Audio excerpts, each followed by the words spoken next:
Good morning, Memphis. Good morning, America. More than 2,000 people watched the entire conference online yesterday, live streaming from Memphis.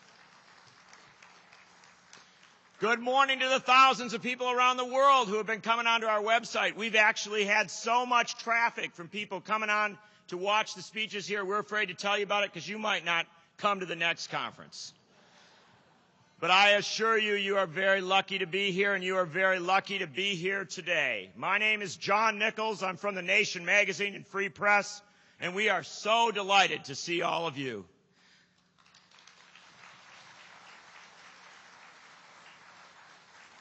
I have the honor this morning of introducing someone who Bernie Sanders, Bob McChesney, and myself would all agree knows more about media policy than the three of us combined. He is the director of our Washington office.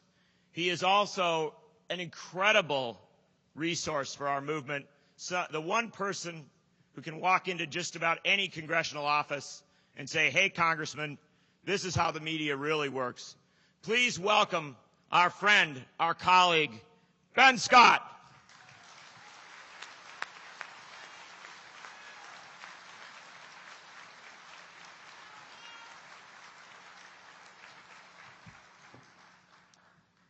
Good morning. As John said, I'm Ben Scott. I run the Washington office for Free Press. Pretty much means I'm a D.C. lobbyist. Not the Jack Abramoff kind of lobbyist. More like the Ralph Nader kind of lobbyist.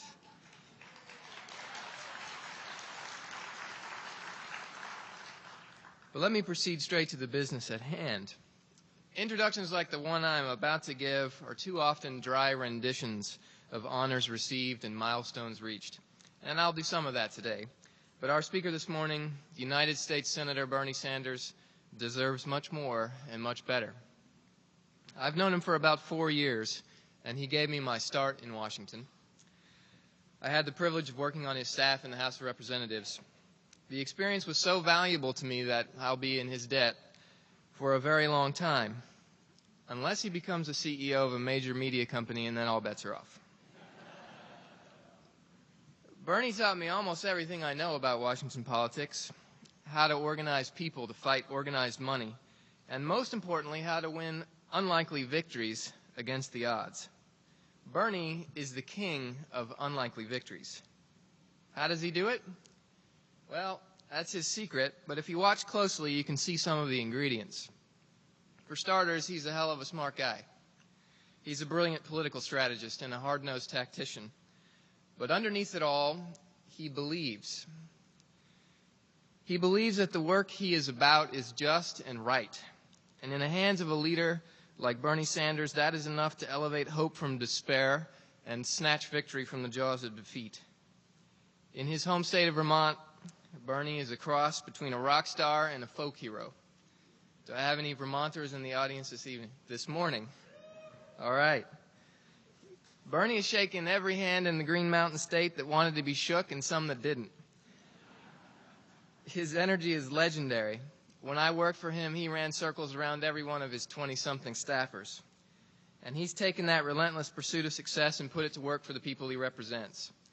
He did it first for nearly a decade as mayor of Burlington. He did it for 14 years as a congressman from the state of Vermont, a tenure which makes him the longest-serving independent in the history of the House. And now he stands for Vermont as a United States Senator. And I won't get tired of saying that.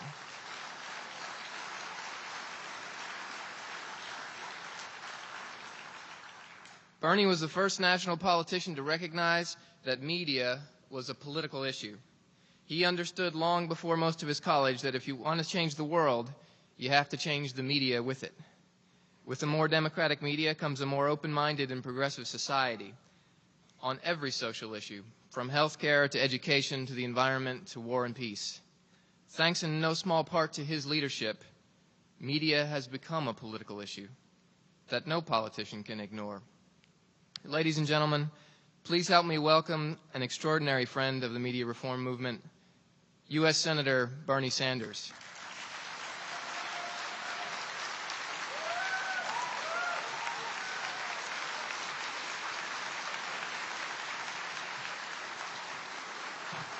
Thank you.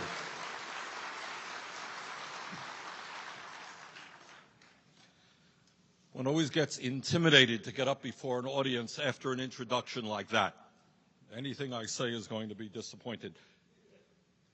Let me begin by thanking my very good friend and colleague, Bob McChesney, Ben Scotch, Michael Copps, Jonathan Adelstein, John Nichols, and all of you, because together, as Ben just mentioned, we have already taken a giant step forward in transforming our country.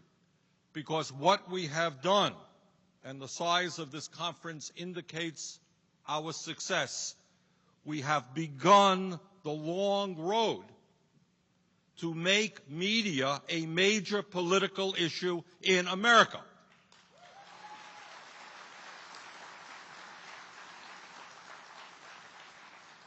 And more, in campaigns and in non-campaigns, when people who are running for office go before the public, and as Ben mentioned, when they talk about health care or the environment or the dozens of other important issues, somebody in the front of the room is going to raise their hand and say, well, what do you think about corporate control over the media? What are you going to do about that? So to the degree that we have already raised consciousness on this issue, we should be very proud. But obviously, we know that we still have a very, very long way to go. I happen to believe that we are reaching a moment when critical mass is kicking in because of your efforts, because of a growing grassroots movement all over America. What I can tell you is that not only in the House is there a media caucus where this issue is now going to reach a higher level than ever before, I can tell you that it's going to happen in the Senate as well.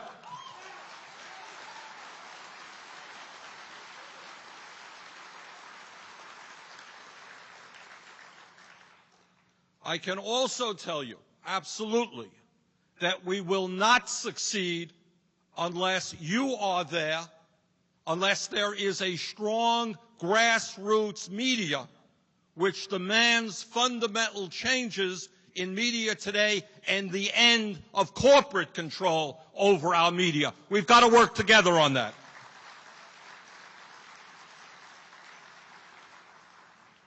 Now, you are going to hear from a lot of folks who know more about the details of the media than I do. But what I do know a lot about is how media impacts the political process, what media means for those of us who day after day struggle with the major issues facing our country and a goal of trying to improve the quality of life for all of our people. And I want to spend just a minute in telling you what I suspect most of you already know. If you are concerned, as Ben said, about health care, if you are concerned about foreign policy and Iraq, if you are concerned about the economy, if you are concerned about global warming, you are kidding yourselves if you are not concerned about corporate control over the media, because every one of these issues is directly controlled and directly relevant to the media. Let me just talk about a few. 4 years ago, George W. Bush told the American people that a third-rate military power, country called Iraq, had weapons of mass destruction and that they were about to attack the United States of America. That's what he told us. I can tell you, because I was there in the middle of that, in opposition to that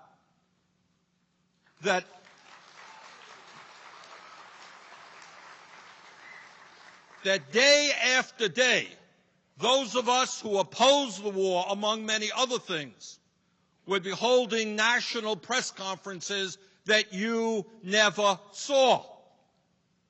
I can tell you, as you know, that hundreds of thousands of people in our country were so disgusted with the media simply acting as a megaphone for the president that they turned off American media and they went to the BBC or the Canadian Broadcasting Corporation.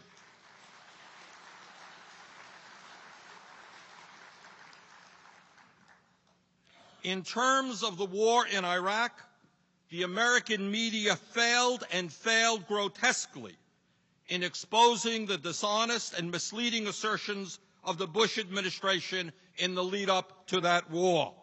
And they are as responsible as is President Bush for the disaster that now befalls us.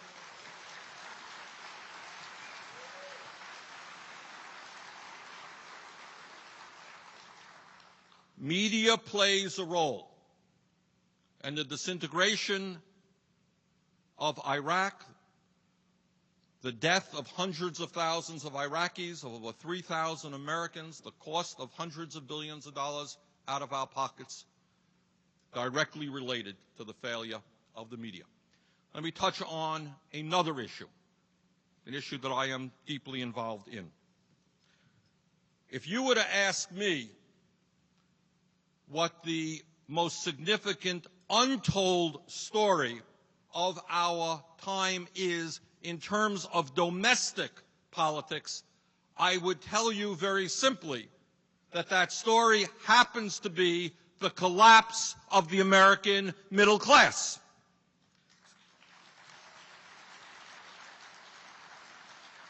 Simply stated, I don't want to speak at great length on it, but simply stated, despite an explosion of technology, huge increase in worker productivity, tens of millions of our fellow Americans have seen a decline in their real wages and are working longer hours for lower wages. In fact, what you probably don't know is that the working people in our country work longer hours than do the working people in any other industrialized nation on earth. How did that happen?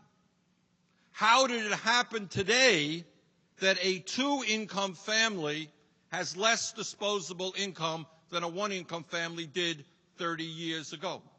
How does it happen that 30 years ago, one person working 40 hours a week could earn enough money to take care of the family? Now you need two, and they're still not doing it.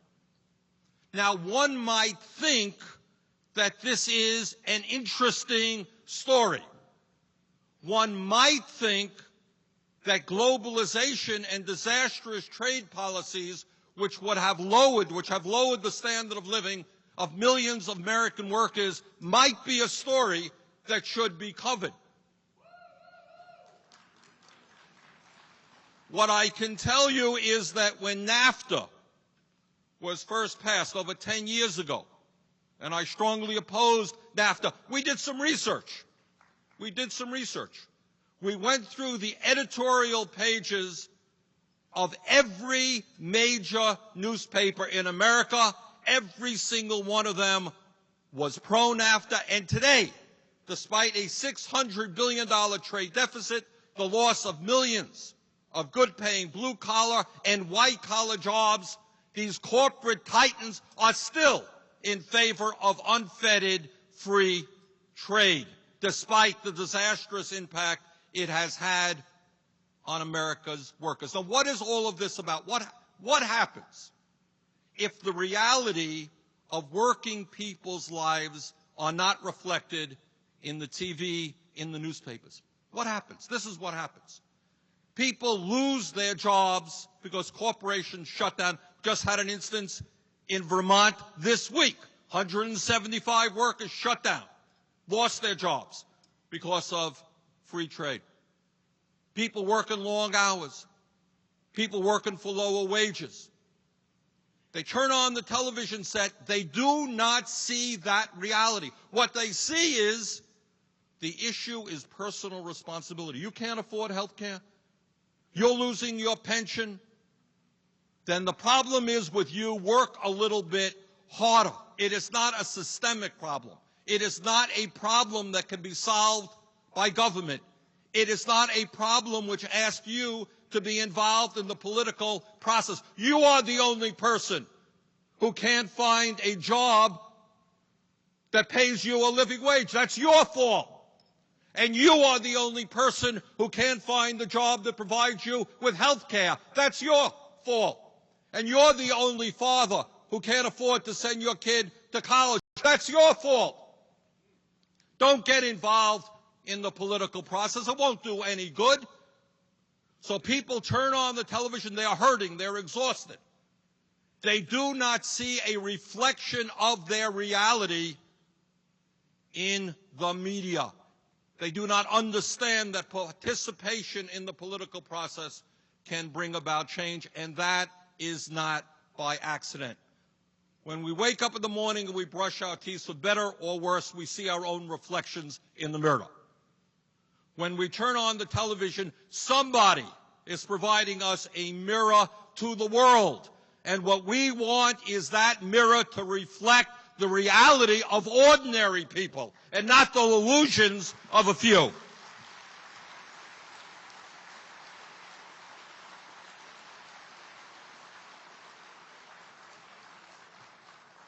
Talk about health care. We are told, and it is quite amazing, after 16 years in the Congress, you hear these guys getting up on the floor and us, we have the best health care system in the world. Yeah.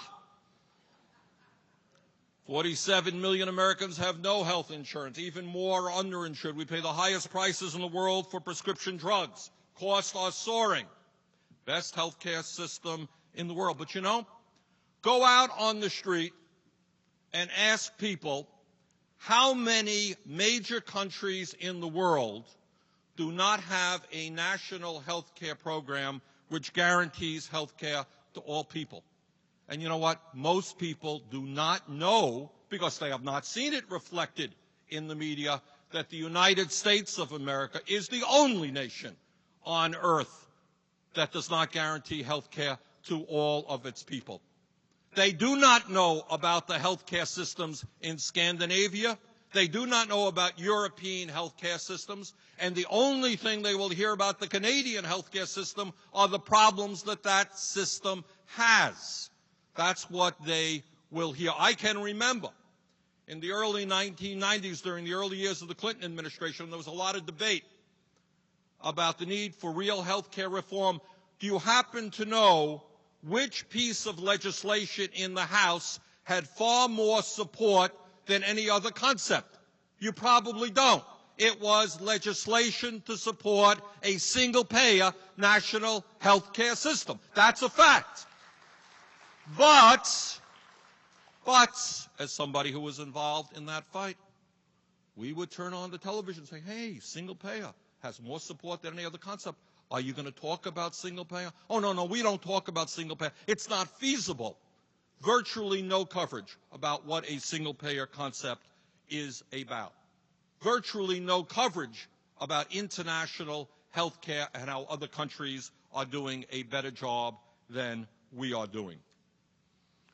In terms of the environment,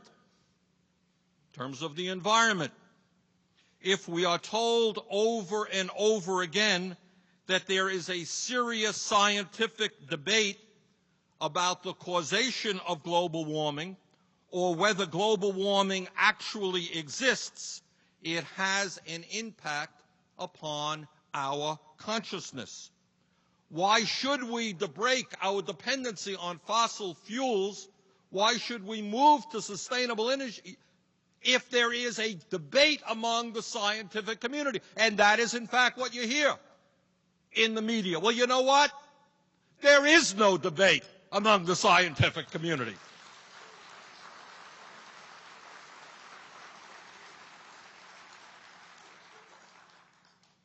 Now, here's an issue that I'm sure you see on the TV almost every night. It probably bores you see it so much. And that is that the United States today has the most unfair distribution of wealth and income of any major country on earth.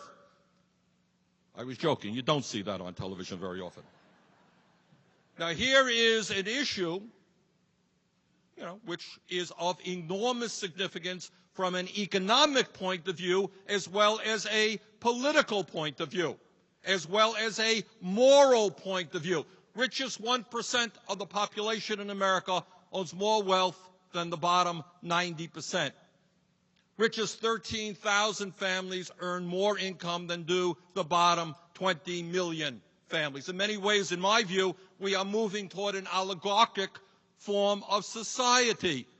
Do you think that maybe this is an issue that should be thrown out there on the table? Do we think it's a good idea that so few have so much and so many have so little?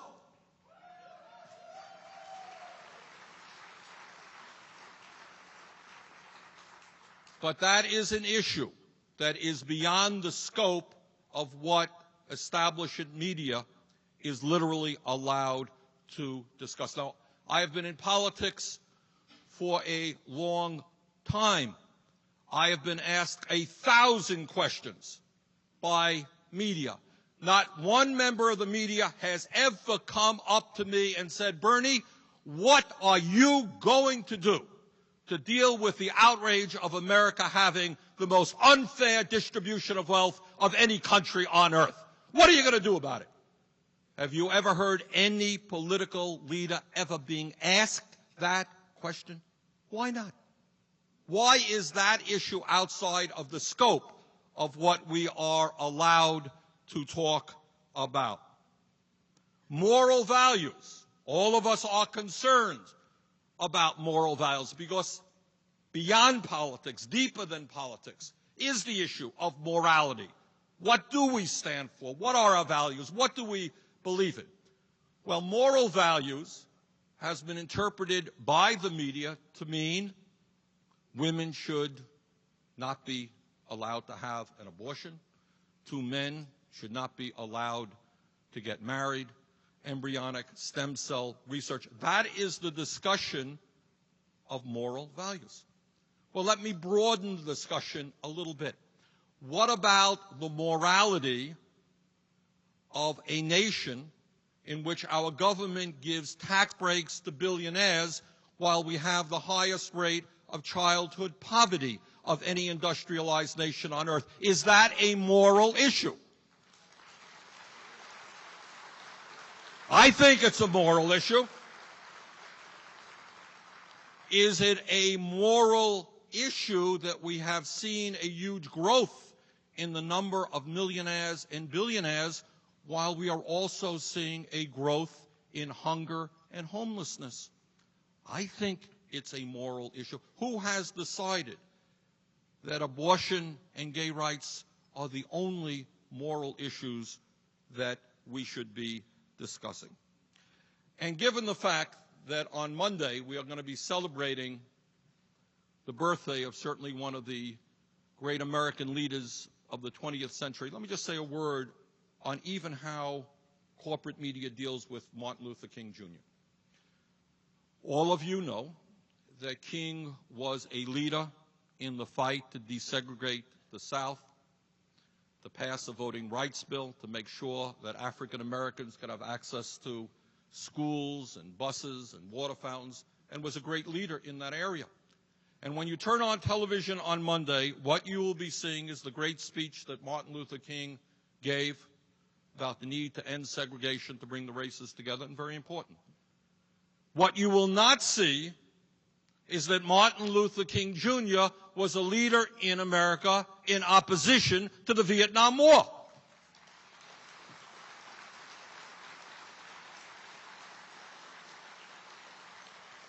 What you will not see is that at the end of his life, what he was attempting to do is bring blacks and whites and Hispanics and Native Americans together in the fight for economic justice. Virtually no discussion.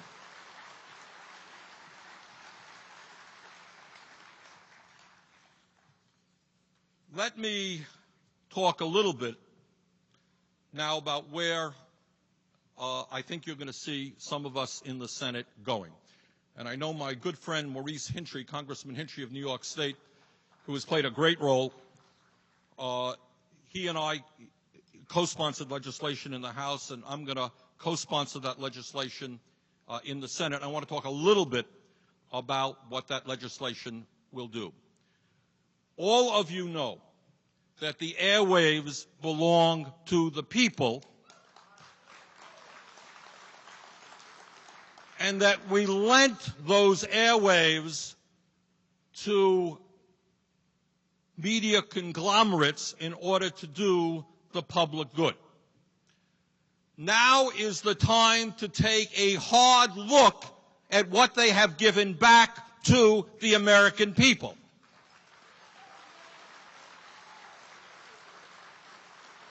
Now is the time to begin asking that if networks provide their listeners with 99% of talk shows being right-wing extremists, whether that really is what public trust is about.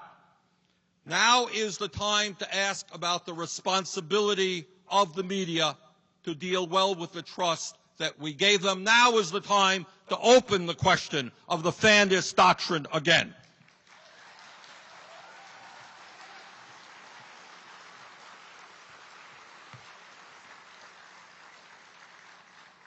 All of us know that in recent years, fewer and fewer large media conglomerates have swallowed up smaller companies, and that right now, a small handful of giants are the people who determine what the American people see, hear, and read. I think that is a real danger to American democracy. I think that we need greater diversification in the media, and I think we have got to stop media deregulation big time.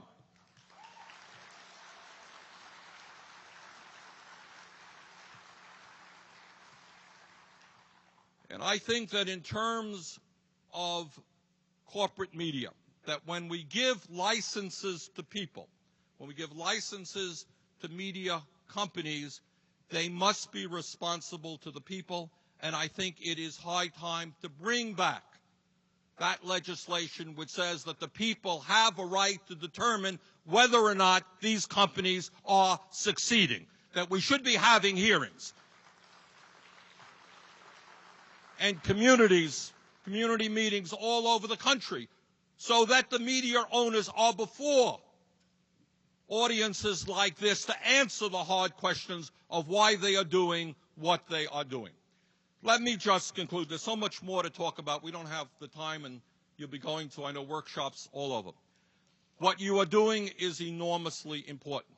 We will not create the kind of society, the kind of democracy we want unless there are fundamental changes in the media, and you and some of us in Congress are going to make that happen. So I just want to congratulate the sponsors of this meeting, and I want to congratulate all of you. We are making real progress. We have got a long way to go, but we are not going to address the enormous problems facing America unless there are major changes in the way media works in America. Your job, my job, is to make that happen, and I look forward to continue to work with you. Thank you all very much.